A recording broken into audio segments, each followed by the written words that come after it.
Hey everyone, welcome to another Shenmue Dojo video. Today I wanted to take a little change of pace from all the videos around Shenmue 4, Shenmue anime, etc, and talk about the best things about the Shenmue series and what it means to me in terms of how I got to it, the music, the soundtrack, all that sort of stuff. And essentially I'm going to narrow it down to three things here. Three things that for me really make Shenmue and why it's so special for me.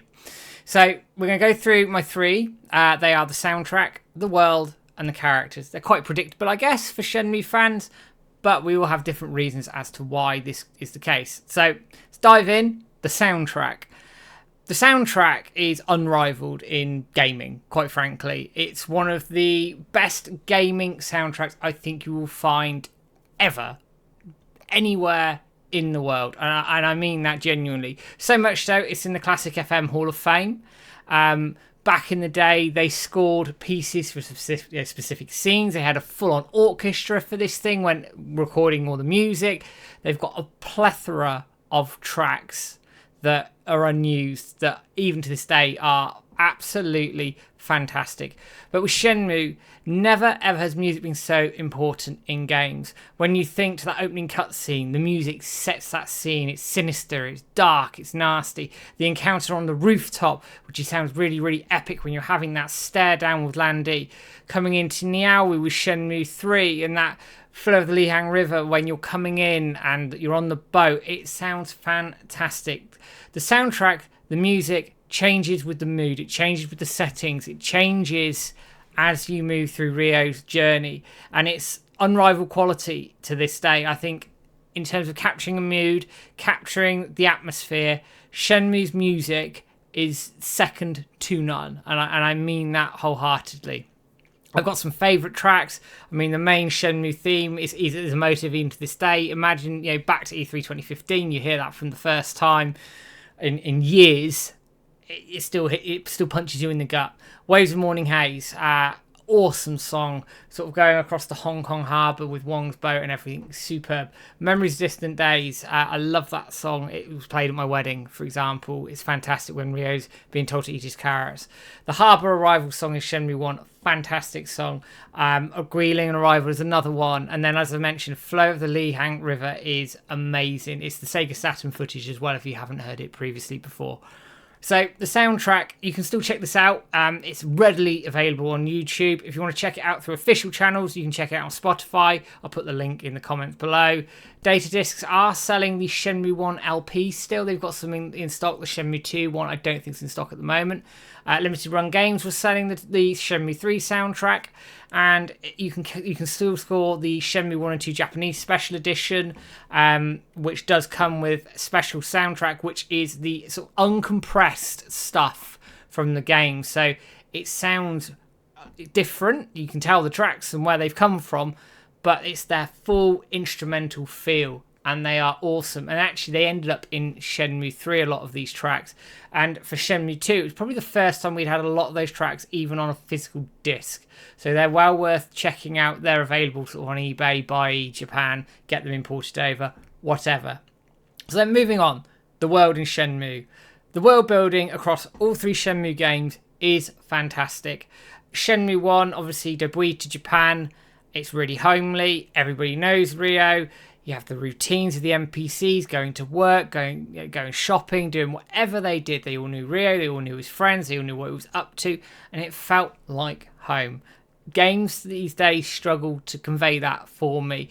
It's quite a small map when you consider in modern gaming standards, by all means, but it is a fantastically detailed, intricate, awesome piece of gaming. Yes, some people find it mundane, and I can get it. But for me, it's an escape. And as somebody who grew up having quite difficult times as a teenager, it was an escape. And it meant that much. And the world, for me, was the first time in gaming I'd ever gone and just completely forgotten about it, even to this day. Going to Shenmue 2, it's a massive expansion, as we all know. Hong Kong, Kowloon, Guilin, it's massive. You step off that boat for the first time and it feels alien, it feels foreign, you feel lost, and that is superbly conveyed in the world, and it feels dangerous. As we know, Rio gets himself into some scrapes quite early on, not going to put any spoilers out there, and then it builds from there into this massively epic tale through Hong Kong, Kowloon, and then finally into Guilin, where that peace, that calm, that tranquility, that serenity of talking to Shenhua for the first time. It is fantastic.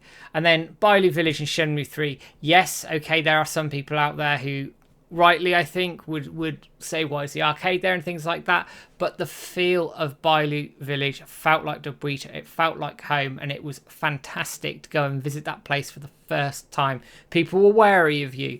People were unsure. But as time went on, they grew to know Rio. They opened up more about themselves and their characters, and then moved on from there. And it was a fantastic place to visit. Even Niawu, yes, it is densely populated, lots of shops and things.